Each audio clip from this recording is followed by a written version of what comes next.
Hey there, I'm Mr. Terry, high school history teacher. Welcome back to another History Teacher Acts video. And no, if you haven't seen any new full videos in the last few days, it is true. I have been really sick, but I'm feeling a lot better, and I'm missing some history.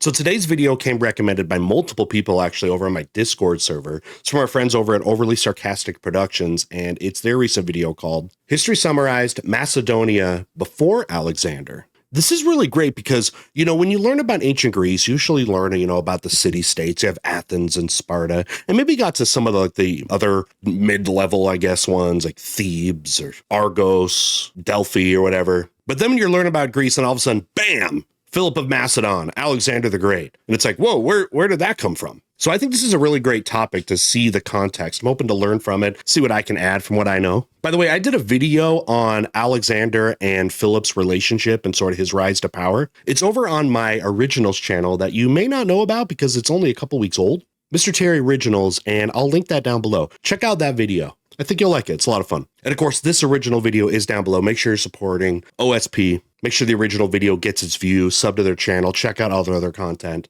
They've been nice to me, so let's return that favor. All right, let's get started. So in teaching about ancient Greece, I've often framed Macedon as like this kind of like cousin of the Greek city-states.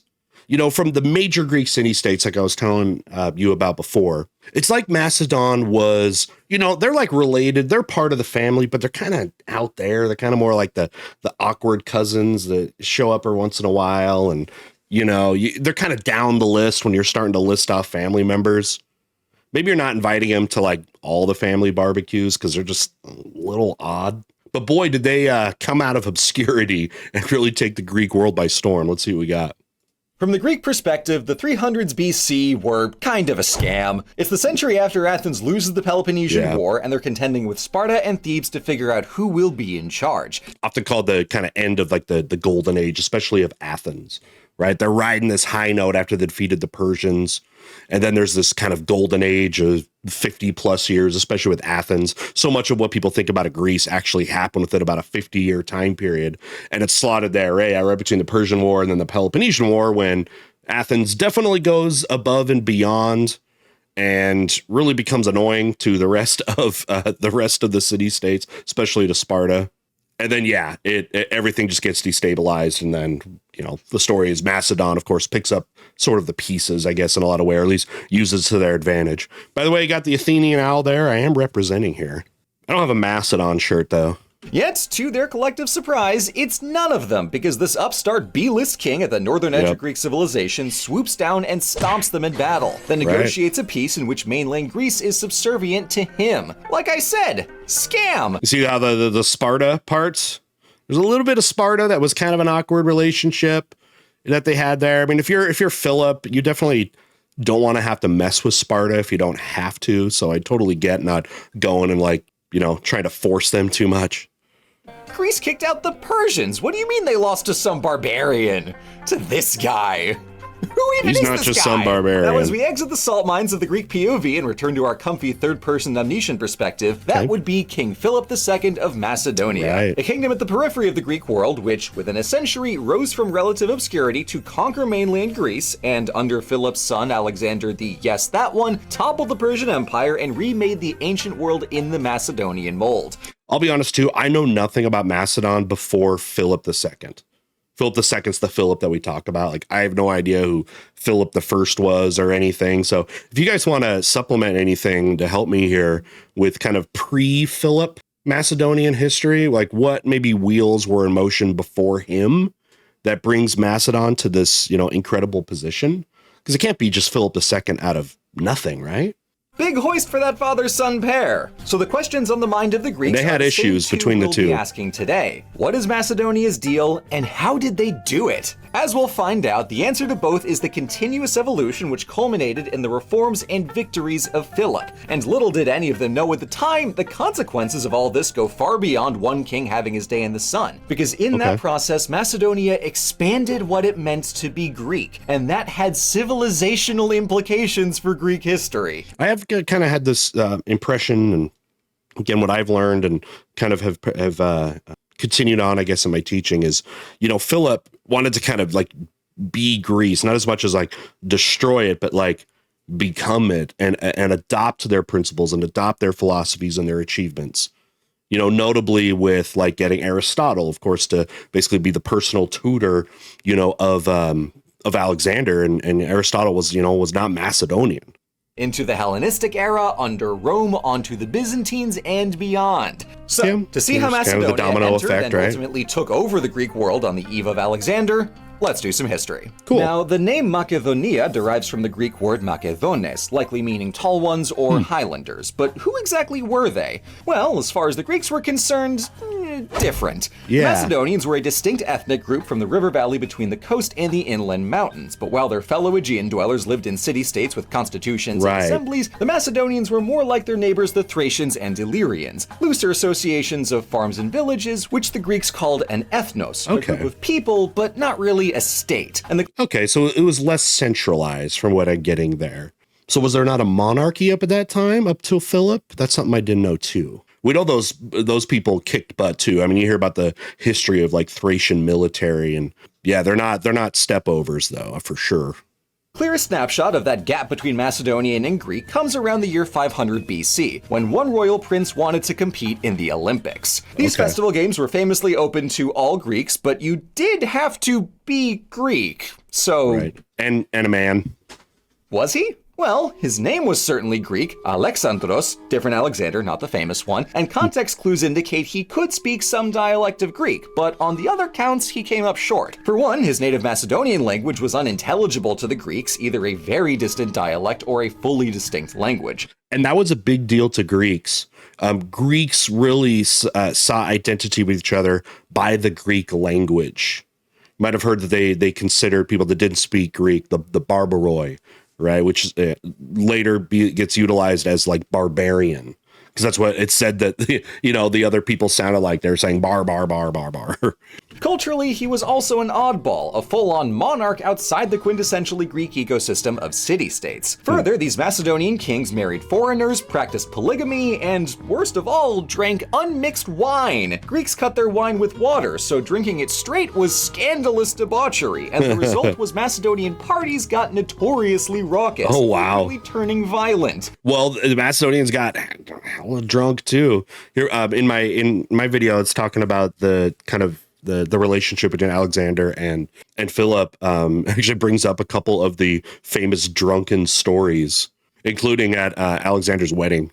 These pretty guys funny. were wild. Unsurprisingly, the prince's self-invitation to the Olympics was at first declined, but he gave it another shot, arguing to the Olympic judges, the Hellenic, that he was in fact Greek because the royal family hailed from Argos way back when, and they were actually descendants of Heracles, the coolest and best, most awesomest hero ever. And I think a lot of people and like kings and stuff, from what I remember, correct me if I'm wrong, say they're like descendants of Hercules, essentially.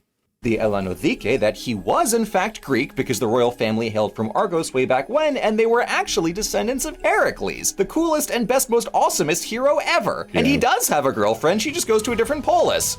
This apparently persuaded the judges to let him compete, thus earning the Macedonian kings the official stamp of Greek. They would not be the only ones of leaders marrying non-Greeks. Maybe the most famous Athenian ever, Pericles. He married Aphasia, and she was a foreigner. Now, this is a little awkward because earlier that same decade, they also earned the official stamp of Persian, since the prince's father, King Amyntas, submitted to the great King Darius in 510 BC. As a vassal of the Achaemenids, Al was later obliged to send troops for their invasion of Greece. But once the war was over and Persia got the boot, Al continued his Greek word pivot, hosting artists and the poet Pindar while sending votive gifts to Delphi and Olympia. Well, yeah, so the Persian Empire had creeped in, and kind of the Persian Wars, as we kind of know them, really instigated by rebellions of, non-Persian Greeks against the Persian Empire, especially the Ionian Greeks, which are the guys kind of in the red here, which would be the western coast of what today would be Turkey. And that ended up kind of bringing together all of the city-states there.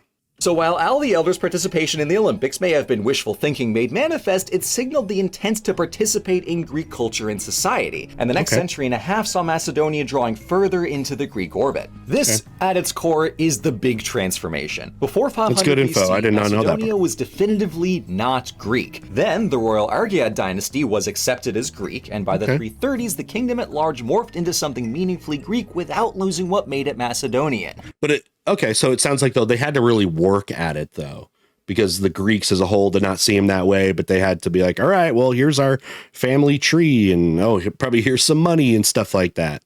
Okay. And that process ultimately gave them the tools to conquer Greece itself. A big leap came from the reign of Archelaus from 413 to 399. As Athens was spiraling towards losing the Peloponnesian War, this Macedonian monarch picked Athens loses Greek it to as Sparta. the language of his royal court, and forged a lucrative trade relationship selling plentiful Macedonian timber for the Athenian navy. He also relocated the capital to lakeside Pella and hired the most famous Greek artist of the day to decorate his new royal palace. On military matters, he built fortresses and a road network while tinkering with the structure of his army. All good upgrades, yet for Macedonia's remarkable size, twice the population of Athens at over 500,000 subjects, I did not know that they were actually way bigger than even the Athenians. I mean, it is a larger territory. So its inhabitants, a lot of Athens also were foreigners because it was a trade city. People are always kind of coming and going. I wonder if this also includes slaves, because about a third of Athens I know was slaves. What maybe was the slave breakdown of Macedon? I don't know that. If anyone knows, you can help me with that too. Still struggled to leverage its vast resources and manpower into security. The kingdom was constantly subject to incursions from Illyrians and Thracians, and Athens had a nasty habit of undermining the king by landing an army to support some pretender to the throne. For all Archelaus' Hellenizing reforms, he was still very operating political. a kingdom rather than a Greek polis, and that top-heavy structure is fragile. See, by 399, Archelaus had crafted a nucleus of Greek culture in an otherwise Macedonian realm. The king styled himself Basileus and worshipped the Olympian gods, and he might have done much more if not for him getting assassinated while out on a hunt, plunging the kingdom into 4 decades of disarray. Oh, geez. By 359, the situation looked even worse. King Perdiccas III died on campaign against the Illyrians, the regional lords to the west refused to acknowledge the new 6-year-old king who replaced him, Thracians were causing trouble in the Nobody ever accepts the 6-year-old. It's like, I'm not listening to some kid. You kidding me? I'm going to be in charge. Regional lords to the west refused to acknowledge the new 6-year-old king who replaced him, Thracians were causing trouble in the east, and the Athenians were doing that bullshit again, backing a rival claimant. Responsibility for this mess fell to the old king's brother Philip, serving as regent for the mini monarch. From the Greek perspective, this seems like no news at all, some inconsequential barbarian nonsense up north. Okay, Yet quite the opposite. Over the next 20 years, King Philip II repelled these existential... Okay, so it wasn't. This is the Philip, because the Philip II is the famous one, Alexander's father. Did I miss? Did they ever bring up a first Philip? Yet quite the opposite. Over the next 20 years, that? King Philip II repelled these existential threats to his kingdom. He usurped his nephew basically immediately. Okay. Quite the opposite. Over the next 20 years, King Philip II repelled these existential threats to his kingdom and embarked on a series of reforms no one wants the that, 6-year-old. leapfrogged Macedonia from ethnos to empire. Now, before Philip was king, he was a prince, and specifically an exchange student. See, as part of an agreement with the Thebans to enforce a treaty, a teenage Phil spent a few years in Thebes learning from their generals and statesmen. This would make a lot of sense then about why he was into kind of the culture of the more popular city-states, that he had an upbringing, he had an education there. And that would make sense then why he also wanted that for his son Alexander. A lot of monarchs have done that in history. What just came to mind was like Peter the Great for Russia. He was very Western educated, spent time in Western Europe, and he wanted to bring a lot of those cultural attributes to Russia and began Russia's kind of Westernization process. Crash course in military tactics, diplomacy, and the subtle, not so subtle art of hosting high-value targets as political hostages to keep allies in line. This experience would prove invaluable to Philip's statecraft, but first he's got enemies on all sides to worry about, so the man got fighting. First he avenged his brother by booting out the Illyrians and pushing as far as Epirus on the coast. Then in 357 he formed a marriage alliance with Molossia and swiped the lucrative silver mines of Amphipolis. The next year he turned his focus to the Aegean coast, kicking Athens out of its foothold and depriving it of the option to be annoying, although he lost an eye to an arrow in the process, then nabbing the Halkidiki Peninsula soon after in 348. He lost an eye to an arrow. I had heard that he had So like the pictures well, not pictures, but paintings you'll see is with the scar. I think it's over this eye for this perspective here. And I'd heard that was from an enemy. I guess that's what they were talking about, but it was an arrow to the eye. I didn't know what had happened, but when I show students that picture, any of the famous paintings, I mean, of it, you can kind of get across this idea that like Philip has seen some shiz.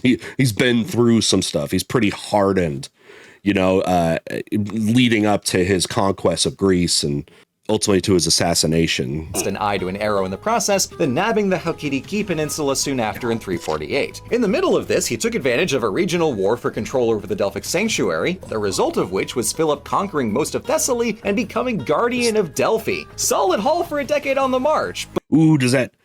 did Philip ever kind of seek the oracle at Delphi? I feel like that was always what people were doing when they get to Delphi, right?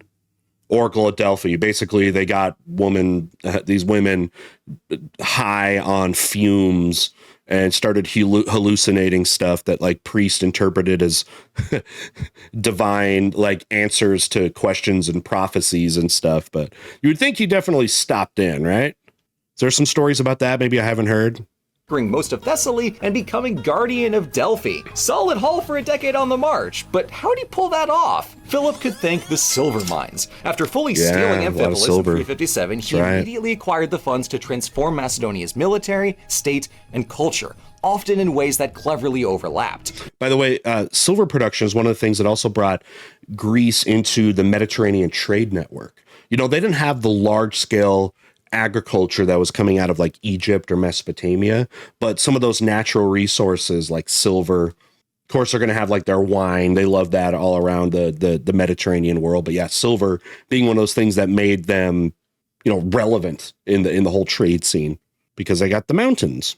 Macedonia's military, state, and culture, often in ways that cleverly overlapped. For example, he remodeled Aegae and Pella with all the trappings of a major Greek city and imported acclaimed philosophers to teach the Macedonian youths. Now, what an amazing opportunity! All the kingdom's nobles should totally send their kids here to get an education in the shiny capital city. And just like that, Philip had acquired political hostages, and his regional lords were suddenly very cooperative. Later on, he...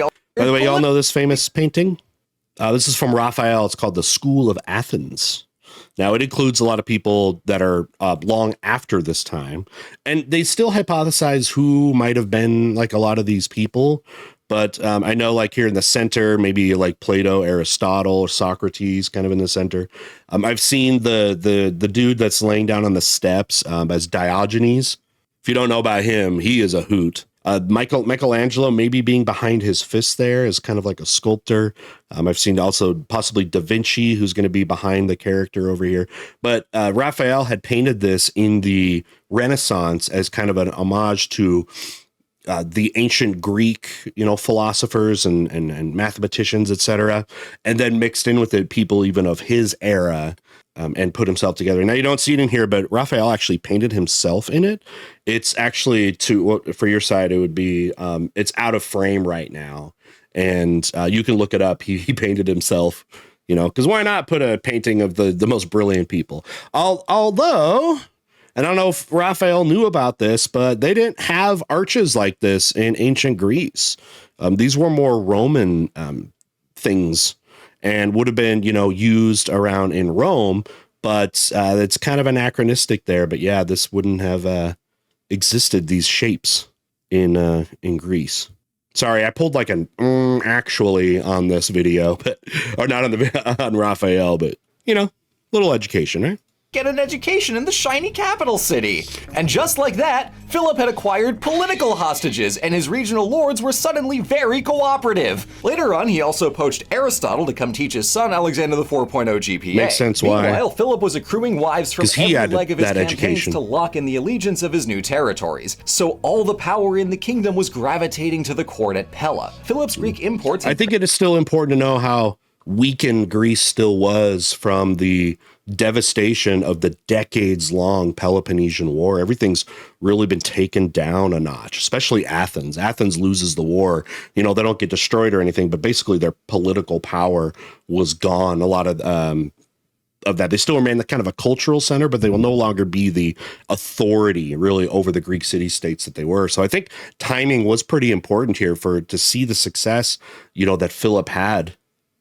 Crafty reforms fortified his authority, gravitating to the court at Pella. Philip's Greek imports and crafty reforms fortified his authority across Macedonia. That all kept the kingdom together, but what expanded it were Philip's military reforms, and this also traces back to his time in Theban diplomacy jail, as his main tactic they were incredible fighters. The importance of really, really good coordination. That applied to both the cavalry and the hoplites. Philip trained his horsemen to ride in tighter formations when breaking an enemy line, and he casually revolutionized hoplite warfare with what is truly one weird trick.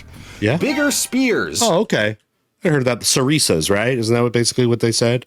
And Alexander was known for this, but yeah, they're military taxes. So yeah, longer pointiness. Because the whole phalanx is basically it's shields with spears, and you really can't do anything against it. It's impenetrable. Way bigger spears. At 5 to 7 meters long, the Macedonian sarissa was over twice the length of typical hoplite kit, which meant an opposing army would have to get through 4 or 5 rows of spear points before reaching a shield. Now, there's a pro and con to all this, right? If it's longer, it's going to be easier to break. Looks like maybe they reinforced a little bit. It's almost like 2 spears with a metal connection in between it. Is that kind of the deal there?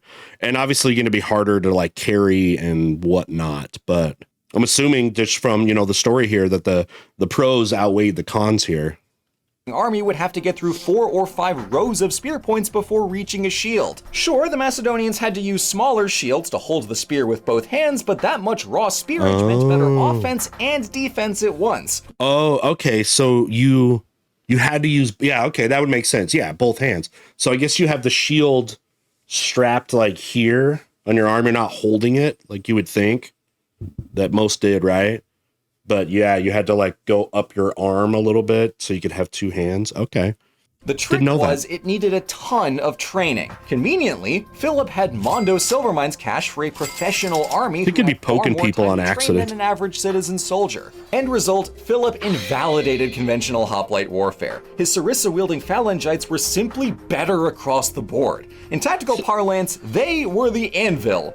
The cavalry, then, was the hammer. While old-fashioned Greek warfare was a game of breaking your enemy's line and driving them from the battlefield, Philip's army could envelop his opponent completely and annihilate them. And this neat little maneuver was how Philip crushed a combined army of Athenians, Thebans, and their southern Greek allies at the Battle of Chaeronea in 338. Strictly speaking, it wasn't even his idea, at least not this soon. But Athens roused an alliance to oust Philip from central Greece, and when that failed so badly their armies were all removed from play, Macedonia dictated not just the terms of the peace, but the structure of Greek civilization that would follow it. On paper, Philip could have done whatever he wanted. There was no power left. He doesn't want to destroy Greece. But instead of conquering the Greeks outright, imposing harsh penalties, replacing everyone's government, forcing demilitarization, or even garrisoning troops in all the cities, Philip gathered all the Greeks at Corinth and proposed a league. The offer was, he wants to rule Greece, not destroy it.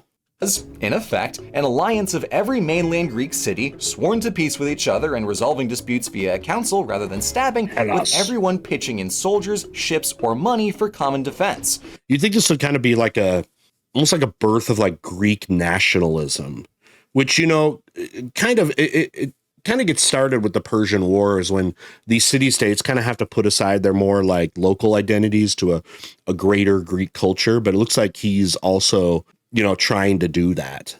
That, you may be this and that city-state, but we're all Hellas. Imagine Athens Delian League, but not a scam. Actually, that's what I was thinking of, because the Delian League was a scam.